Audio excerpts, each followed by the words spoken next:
I was part of the entire process.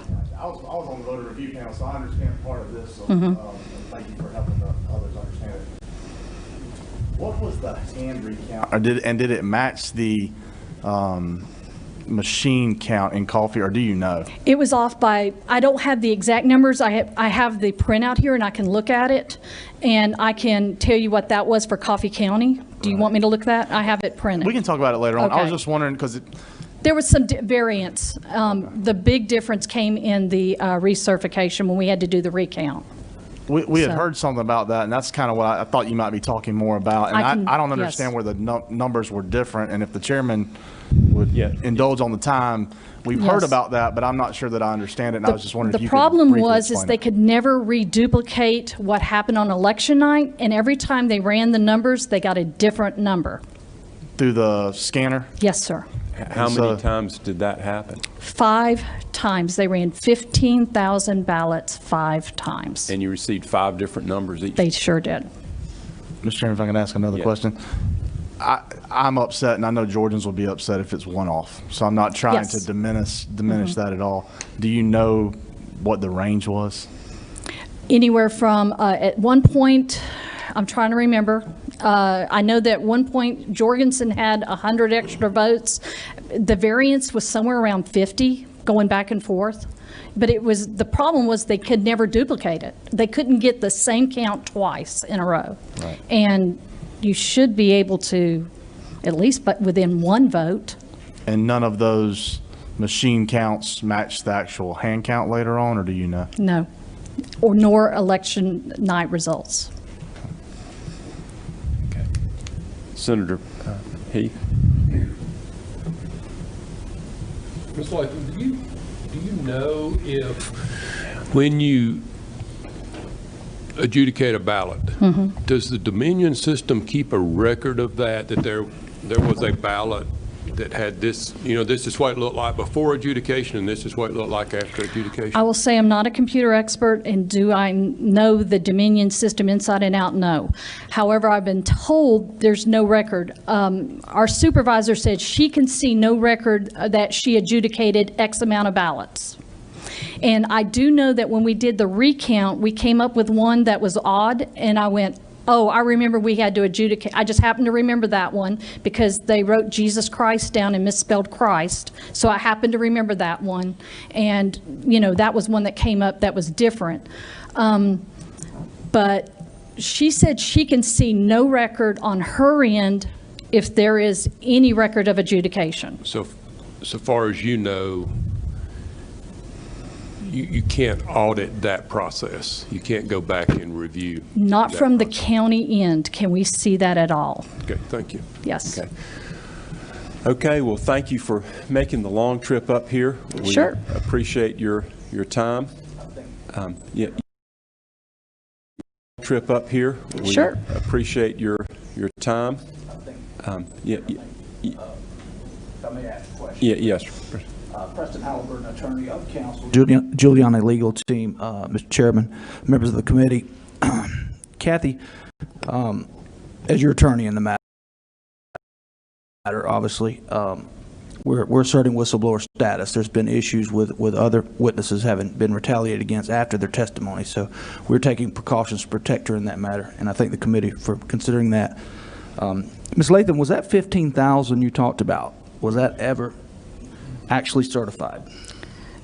We were never able to certify those results. So as we're sitting on election day, those 15,000 votes may or may not have counted, but after election day in the recount, do you have any way of knowing, as we sit here today, if those actually counted in Trump's total or Joe Biden? Nobody's ever shown me that, and I've asked the question and I got a shoulder shrug. I know that Coffee County certified election night, but we were never able to certify from the recount. And could you explain to the committee the ratio that you saw of the Trump ballots that, in your opinion, were not going through, whether that be accidental or intentional? Can you explain that process? Okay, during the recount, I was standing there. There was me, various volunteers throughout the day. As ballots were being scanned, votes would jam up the system. There's a system where it does 4 ballots, and it tells you which ballot to pull and then rescan. As the day went on, the supervisor would pull those 1 ballots that were jamming and stacking them up. At the end of the day, she made the determination to run those entire ballots. They were the QR codes, not the absentee ballots. They were the ones with the QR codes. And is there any other counties that this happened in where they were concerned about certifying but felt compelled or forced to? Yes, I was told by many counties that they called, questioned the Secretary of State, and they were told to certify. Can you tell this committee how many counties that might be? I talked personally 8 counties, and out of that, 6 said they were forced to certify. Can you explain what you mean by forced to certify? One county was 106 votes off, and the Secretary of State's office told them they must certify that number. Another county, which was a small county, was 2.3% off. They were told they had to recertify. Another county was off. They questioned it. The Secretary of State said, upload your stuff, let us look at it. They called them back and said, oh, we found a missing batch. And then they magically matched. That's what I was told. I have copies of the emails later on, whatever you need. And those people were willing to do an affidavit. Can you tell us what steps the Secretary of State took when they came down to Coffee County? When they came to Coffee County, they came down on a Friday. They told them that Thursday, I believe, it may have been late Wednesday that they were coming. 3 people from the Secretary of State showed up with guns and badges and handcuffs, and 2 Dominion Tech reps. They came with the intent of intimidation. Luckily, the county attorney stayed with the supervisor so that she wasn't by herself. And basically, he said, you want a recount? We'll do a recount. There were no Democrats, no Republicans there to watch this recount. And the attorney called to an area private school, got a group of sophomores. They sat there and divided the ballots into 100-count batches, and they proceeded to scan them, and they wouldn't scan. The Dominion Tech ran into the problems that Coffee County ran into. The Dominion Tech sat on the floor for 2 hours with a manual trying to figure out why they couldn't get the machines to do what they needed to do. And Kathy, was the Secretary of State responsive or helpful during this process? No, sir. In fact, I even personally texted him at times when we needed help. He would say he was on it, and we never got a response. I had emails sent to Mr. Sterling. He would say, I'm on it, and we would get no response. I think that's conclusive testimony. Yeah. All right, did Senator Jones, we'll need. Yeah, real quick, thank you for being here today. Was Coffee County, a lot of the counties that I represent had IT or techs that were contracted through Dominion to serve. Senator Jones, you might need to speak directly into the mic because they can't hear online if we don't. To serve the local counties. Did Coffee County have a technician on site, a Yes, Dominion sir. technician on site? He had many problems. He didn't know that he was supposed to clean the machine after X amount of scans. He had never been told. So when y'all were doing what we just watched on video, was the technician around to try to No, not during assist or that, anything? not during that point, no. But you saw, I'm sure you pointed out that issue to him or her at some point in time. Yes, and in they fact, the still couldn't. Secretary of State was sent a letter telling them about what they could do with the ballot. And those technicians were provided by the Secretary of State's From what I office? understand, yes, they are hired. They were hired. They're Dominion they're techs. yes, Contractors through contractors. Dominion and paid by way of the Secretary of State's office. I'd love to know how they're being paid. That's a lot of people. Tech per county, and in some counties, a lot of techs. So that's a lot of people. Okay, thank you. Thank you. You're welcome. Okay, now is Ann Dover on the Zoom call? We are not sure this is her, because it just says Zoom user. So, Are you able to? Not yet. Okay, we will move on to John Cochran. I'm here. Is that her? Okay, we have her. Thank you for coming so far. We welcome. appreciate your time. Okay. Yeah, just about 5 minutes. Okay, now we have Ann Dover on audio. Ms. Dover, would you tell us your name and just very quickly what you would, what your position is, what you observe, and what you'd like the committee to know. Yes, I am Andover. I'm the interim director for Cherokee County Elections Office. I mainly want to speak to the ENET system. That's the system that we use for registering voters, list maintenance, checking in ballots, things like that. We have seen two issues with the ENET system. First, the absentee ballot portal. We have had people receive ballots that aren't their ballots. For instance, the first one we discovered was a Cherokee County voter received a ballot was sent to a DeKalb County address that was not their address. We've had about, I would say, 18 of these that happened. There's just a problem with the portal that when someone goes in and enters their information, for some reason, it is putting a random address that does not belong to that voter in the mailing address. The Secretary of State's office has been made aware of this. I do not know for certain that it happened in November, but I do feel like after looking back at some things that this could have happened in November where people had requested ballots and they were sent to the wrong address. The one that I got yesterday, the ballot had been requested on the portal December the 1st. I just got notified by the state yesterday to resend that ballot. So there's a very slim chance that that ballot is actually going to get to the voter in time. There's been several of those. Then the other problem we're having is really kind of hard to explain without seeing it. When we have an absentee ballot by mail, there is a barcode on the label where we scan that ballot back in. We check it in using a barcode scanner and that barcode. We have discovered that when you scan the label, sometimes it will scan a different voter in. You'll actually be checking in one person's ballot, but it populates We lost her. another person's name. Okay. Hello? You broke up. Could you repeat what you Can said? y'all hear me? Now we can. Okay. Okay, the first time that this happened was on December 1st. We checked in a ballot and then we could not find the ballot. We spent days trying to find it. We've never lost the ballot and we thought we had lost it. Then on December 14th, we are getting ballots out of our ballot box and suddenly the ballot appears. That was proof to us that when we had checked in someone's ballot, that it had actually pulled up someone else's information. Is that making sense? Yes. Okay, all right. So we started getting error messages and we kept discovering that those kinds of things were happening. So I reported it to the state. Gabe Sterling said, oh, it's just y'all's scanner. It's just y'all's labels. I said, I'm not taking that for an answer because we've been using the same scanners and the same labels for years. Please, somebody look into this.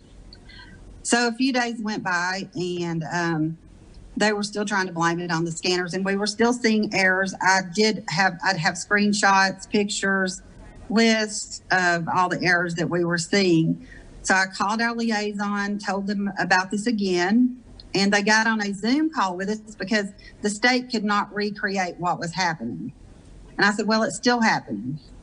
And we got on the Zoom call, and of course, we couldn't recreate it during the Zoom call. Then a few days later, it's probably about a week later, I got a phone call from our liaison. She wanted to know if we could see any difference, if the errors had stopped. And so I went to ask the girls in the office that were handling that, and they said, yeah, we're not seeing the errors anymore. So I thought, okay, well, they did find something and they did fix something.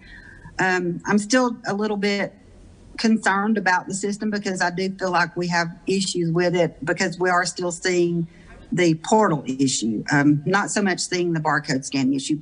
I just don't have a lot of confidence in that the portal is 100% right and that the scanning in the ballots, the absentee ballots, is correct. Thank you, Ms. Dover. We appreciate your time. In the interest of time, I'm going to move on to the next witness. That's right. I need to recognize Senator Rhett. He wanted to make a motion on the vote, make a statement on his vote, and I'll recognize that. Thank you, Mr. Chair. I appreciate that. But for the record, I just wanted to let it be known that I did not accept the majority report of the committee on December 3rd during their hearing. Okay. Thank you, Senator Rhett, and the record will go ahead. I'm sorry, you go ahead. I just said we'll let the record reflect that you voted nay. And just a little clarity on point of order. I noticed the gentleman representing Giuliani's office was questioning a witness. Are they allowed to? Witnesses allowed to question witnesses, or? I will allow some people to ask some questions. Thank you, Mr. Chair. But in the interest of time, we're going to try to move quickly. Thank you very much, Mr. Chair. John Cochran.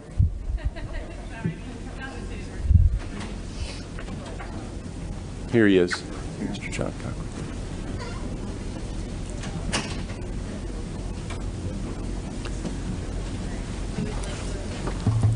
Okay, Mr. Cochran, if you would state your name, give us a little background, and then if you'll work to get to what you want us to know.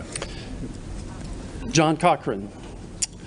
Mr. Chairman, distinguished members of this subcommittee, thank you for your time today, and thank you also for the continuation of your subcommittee hearings that began on December 3rd, as well as the report of those initial hearings issued on December 17th. Thank you for that. My testimony today will center around my experience as an observer and monitor during 3 days when I witnessed the data collection and reporting of the presidential race vote totals that were extracted from 410,000 ballots in Gwinnett County during the statewide risk limiting audit conducted last month. I'm here today to describe what I saw as well as what I did not see, but I expected to see. Before I present specific details, I should state my credentials as they relate to my testimony today. I'm an automation engineer with extensive experience in data validation. Throughout my career focus in a variety of industries, I've spent many hours, months, and even years involved with the collection, analysis, auditing, and validation of all sorts of data in many settings, from DOE nuclear weapons facilities and regulated pharmaceutical industries. Early in my career, I designed industrial security systems and coordinated installation of threat detection and deterrent systems in Oak Ridge, Tennessee, and the Savannah River site in South Carolina. These systems were deployed to protect access to and custody of plutonium and other nuclear weapons materials. Most recently, I spent 2 years on site in Social Circle, Georgia, at a $2 billion Baxter and now Takeda pharmaceutical production facility, where I authored written protocols, which are procedures and quality procedures and helped validate the proper functionality of process control systems, networks, and related production equipments per strict FDA guidelines for such validation. Typical data I've collected and or scrutinized during my career has been as simple as material inventory counts and as sophisticated as complex software code used in the production of products in regulated industries. I've authored and executed hundreds of documents related to the validation of manufacturing process systems and equipment. And as you know, there's a variety of documents and software applications that are created and executed to track the production, inventory, quality, storage, and handling records for many valuable substances and items in American factories and businesses. One such valuable item is a voter's ballot. Such documents and protocols would be expected to be found in the recent election and hopefully in the upcoming election. After the November election, I saw very little evidence of such documentation.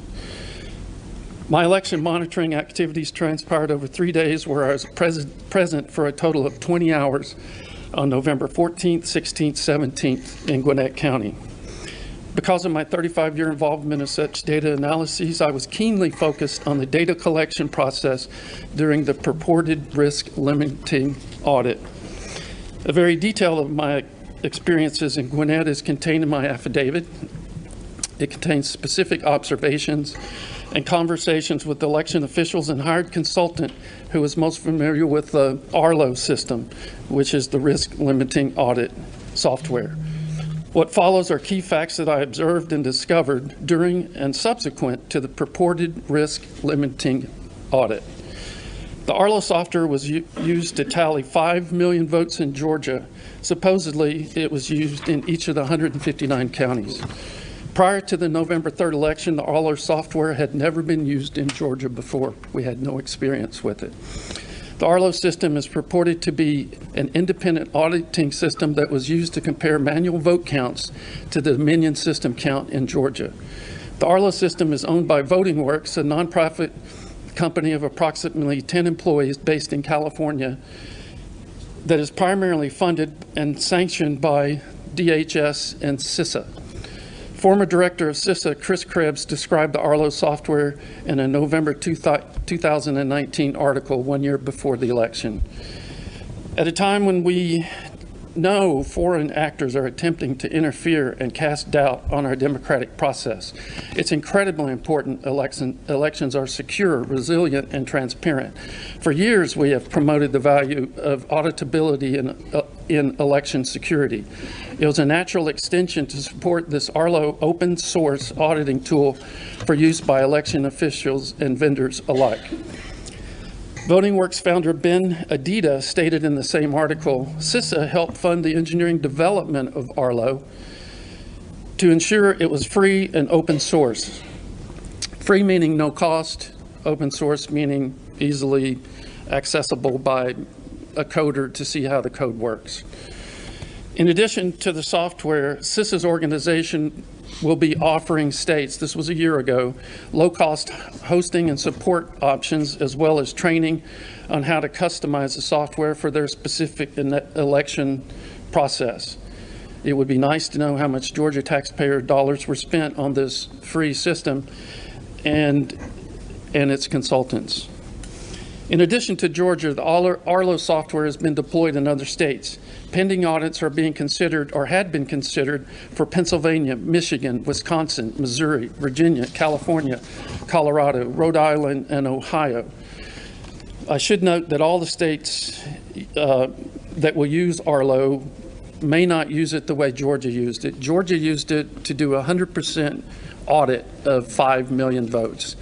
The most standard way to use Arlo is to take a random sampling and test to see if the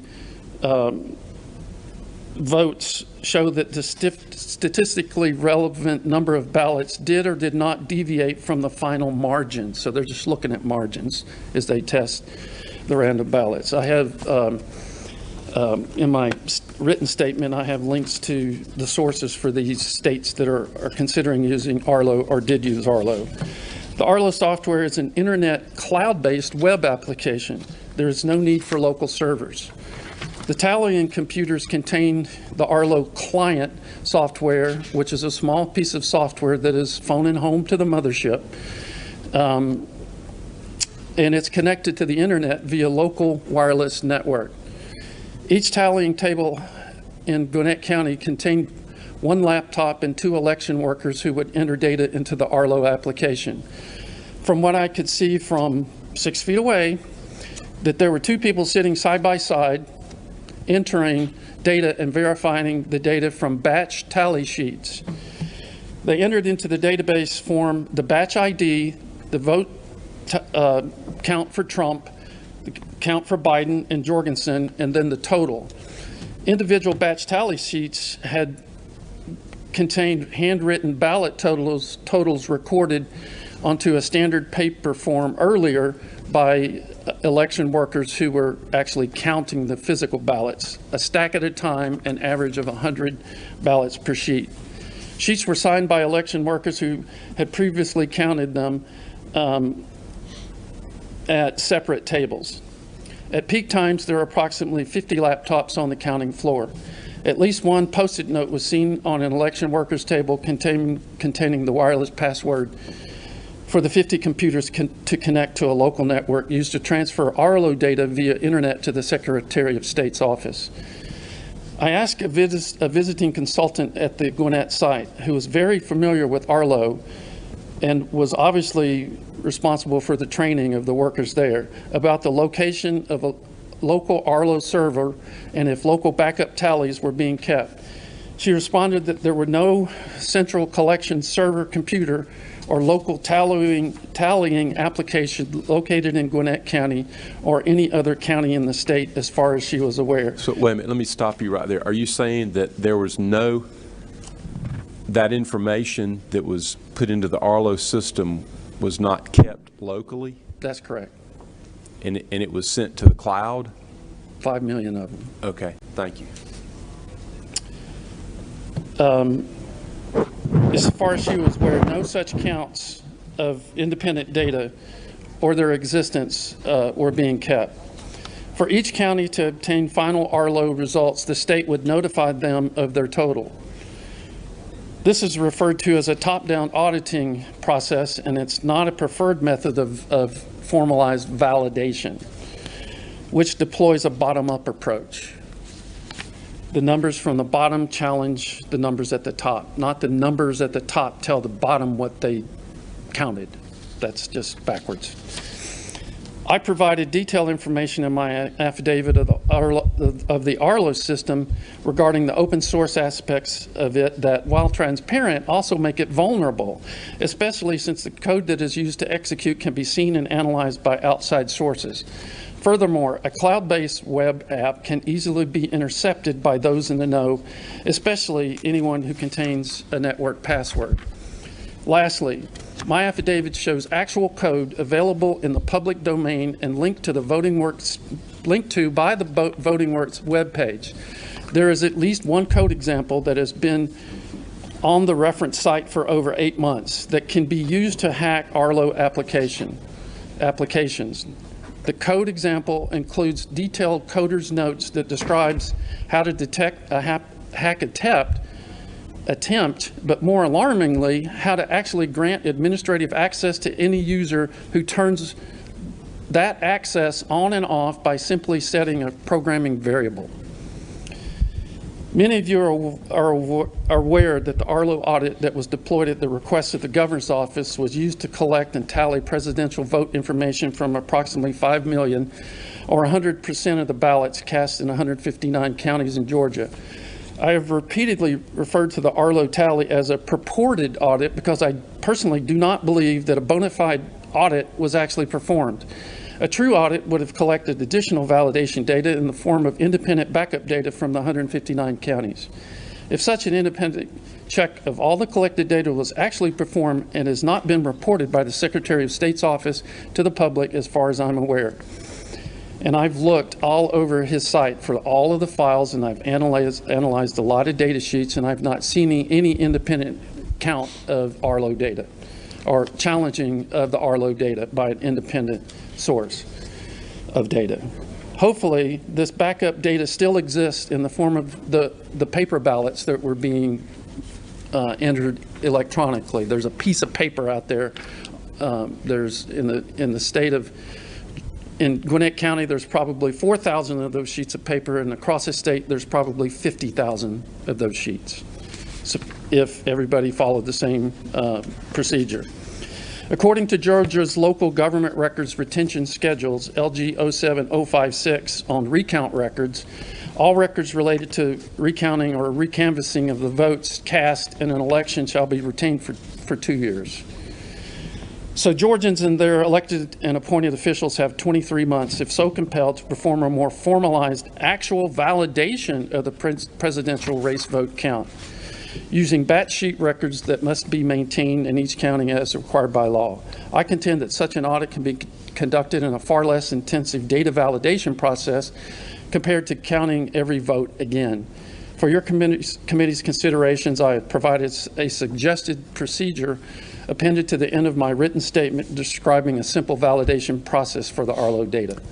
Finally, these questions should be asked and answered regarding the Arlo central database and server application. Is there a record of who actually performed the final tally at the Secretary of State's office using the central server's cloud application?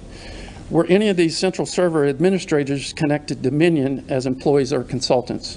Were there any electronic connections to Dominion systems or Dominion data in any way during the Arlo audit counts?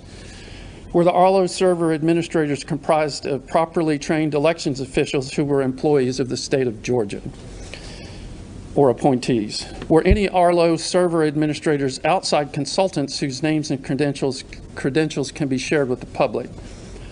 What was the process of collecting the Arlo data at the Secretary of State level? Was that process witnessed by Democratic and Republican monitors? Senators, after the most recent November 3rd election, scarce few of the aforementioned validation type records or documents have been shared with the public, and they may not even exist at all. The web-based, potentially vulnerable, centrally tallied, and possibly compromised Arlo system was used and might be used again in January to provide an unvalidated audit of the Dominion vote count. I implore you to ask the Secretary of State to provide proof that there were no attempts to hack or manipulate the Arlo vote totals in each county or at the state's server. Suggested examples of electronic file and software validation methods are also described and have been included at the end of my written statement. If such measures have already been performed, these records should be shared with the public. In conclusion, I and many other Georgia voters are concerned about the lack of transparency regarding the Arlo audit. This concern can easily be alleviated by auditing the audit using proven validation methods for software systems. Finally, as a citizen of the United States and a resident of the state of Georgia and a property-owning taxpayer in the county of Gwinnett, I and other voting Americans applaud your efforts to uncover and address the anomalies associated with the November 3rd election.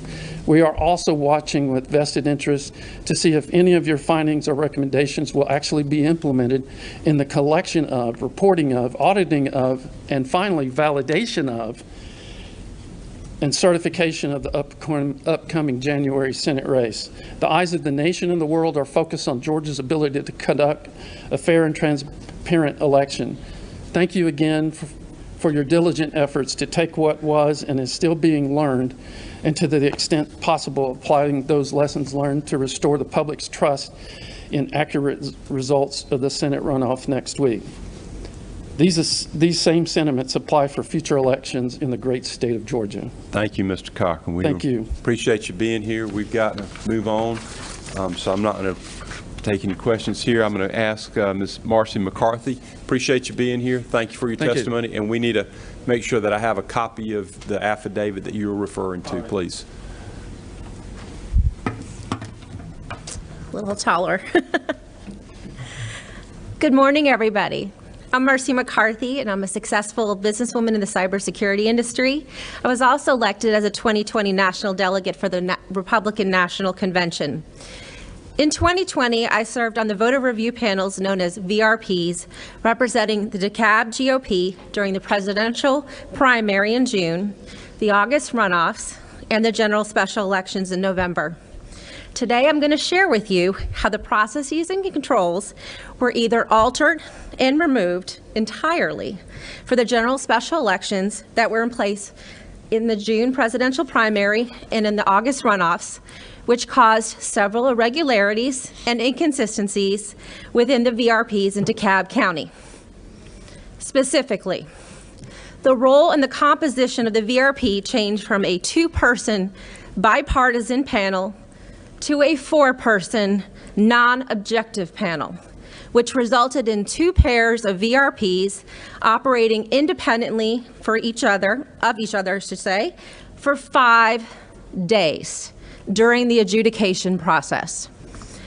I will also share with you how, when adjudicating ballots via scanned images on the computer workstations, there are absolutely no system or physical controls.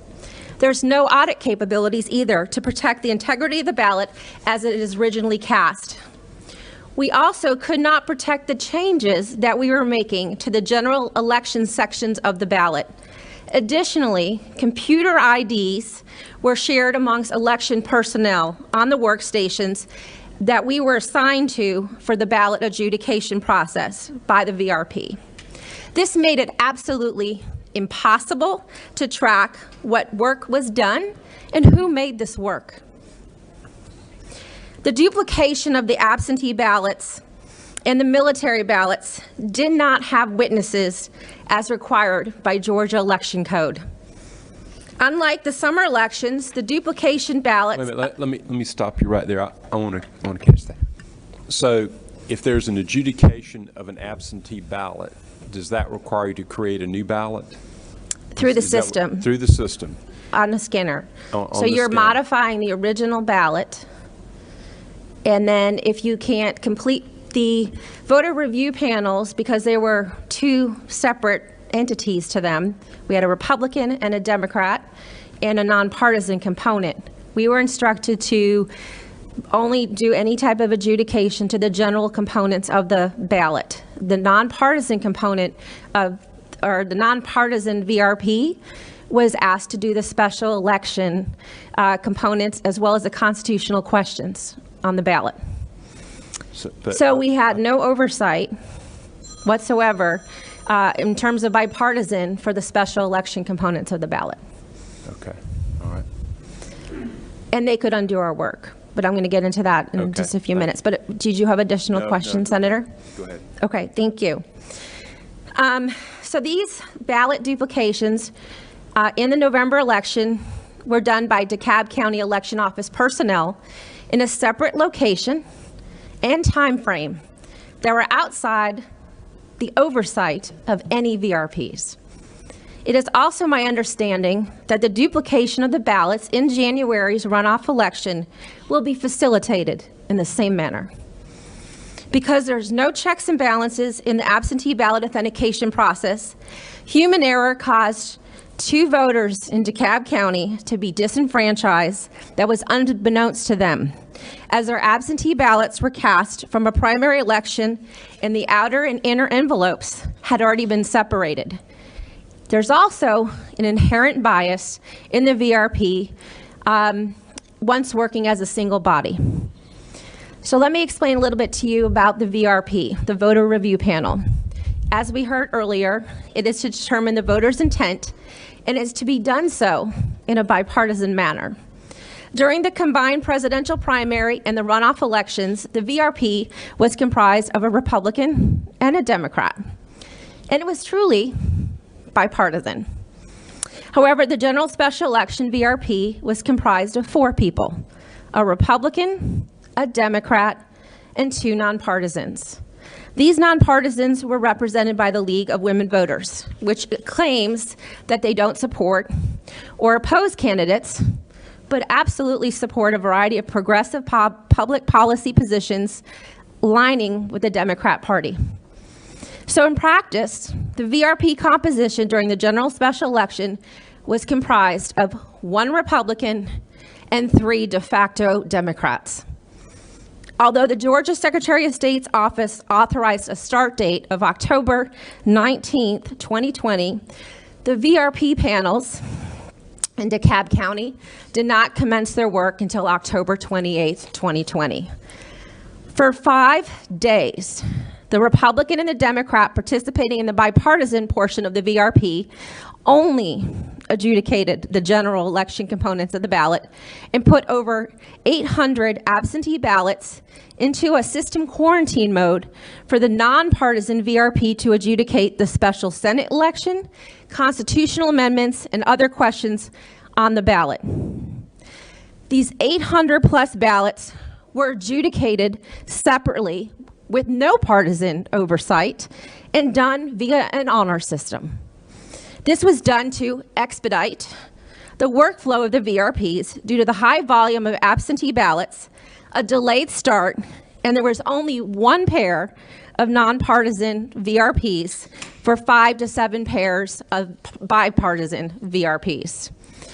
What I really found troubling is that because the nonpartisan VRPs were operating independently for 5 days, and the most common error in the special Senate election race was an overvote of all 5 Democrat candidates, there was an untethered opportunity to award that overvote to Raphael Warnock, as there would be no audit trail that showed any modifications, who made that change, and when the changes were made. Additionally, the computers, as I mentioned earlier, to review the ballots were signed into by DeKalb County Election Office workers who seemingly shared the same user ID, and they could be logging on to multiple workstations at the same time. So we had no controls. There was no way to track who actually logged onto these computers, who used them, what time, when the work was performed, and how long the work was being done. Whether intentional or plain incompetent, this effectively made it impossible to audit the work of these individuals, to detect fraud, and adhere to Georgia's election code. During the entire time of the November election, there was a significant difference in the duplication process of the absentee, military, and UCAVA ballots from the presidential primary and runoff elections, in that the duplication of it was performed by an unsupervised election workers and not by a VRP. In the summer elections, the VRP duplicated the absentee, military, and UCAVA ballots that could not be read by the scanners. And it is really important to note that in Georgia, military ballots cannot be read by our state-of-the-art scanners. In the November election, DeKalb County Elections Office accepted 1,878 military ballots out of 2,500 that were initiated. To elaborate on the duplication of a ballot and what was done in earlier elections but was not done in the November election is that one VRP would read the contents of the original ballot while the other VRP would duplicate to a clean ballot with a special black marker that could easily be read by these scanners. When we swapped the ballots, called out the contents of the original ballot, and then we would audit that against the new ballot. The work was very labor intensive and time consuming, but it was overseen by a DeKalb County election supervisor, and it was bipartisan. As a result of the election workers performing the duplication of the ballots in the November election, and the fact that they were only sending us to the VRP the absentee ballots that they determined to be clearly duplicated due to the errors that they found, they were essentially serving as a de facto VRP by duplicating and performing an initial ballot adjudication of the absentee ballot during the November election. It is my understanding, again, that the Elections Office personnel will be duplicating ballots without any oversight in the January runoff elections. My final area of concern is twofold, in that there are no checks and balances in the absentee ballot authentication process, and there's no defined escalation procedure. In that, if there's not a unanimous decision, because there's no creation of a vote review panel, which is also outlined in our state election code. Rather, that role was done on an ad hoc basis by the seat of their pants, and an election office supervisor did it. During my VRP on November 3rd, 2020, from 12 to 2 p.m., the VRP was asked to review a pile of paper absentee ballots, only to be stunned to find a presidential primary ballot included within the general special election absentee ballots. The ballot was put aside as we awaited for an election supervisor to tell us what to do. This was a Republican ballot voting for Donald J. Trump at the top of the ticket. We came across a second one a short while later, also from the presidential primary, and this time it was for Vice President Joe Biden at the top of the ticket. The election supervisor was also unsure on how to discover or handle these absentee ballots from an election that already occurred. So after a short period of time, she returned and said that the aforementioned absentee ballots were deemed to be valid during the opening and processing stage. As the envelopes, though, were no longer affiliated with the two absentee ballots, they had to be spoiled and disqualified. After asking some additional questions, we learned that this was a common error where a voter confuses the absentee ballots. This error should have been caught by the election office personnel at the time of the opening and validation of the absentee ballot, where the voter could be contacted to cast a ballot in the correct election, which was the general special election. Furthermore, these two ballots should not have been put forth to a VRP, as we're instructed to assume that these absentee ballots are legal ballots. Consequently, 2 DeKalb County voters had their absentee ballots accepted, but were ultimately disenfranchised. This situation has actually troubled me in the past month or so since our election occurred, because there was no way for us to honor a voter's intent because of these mistakes, but logged into the MVP system only to see that their vote had been cast. My final area of concern was on November 4, 2020, during my 12 to 4 p.m. shift, where the VRP was asked to review a set of paper ballots. Now the 4-person VRP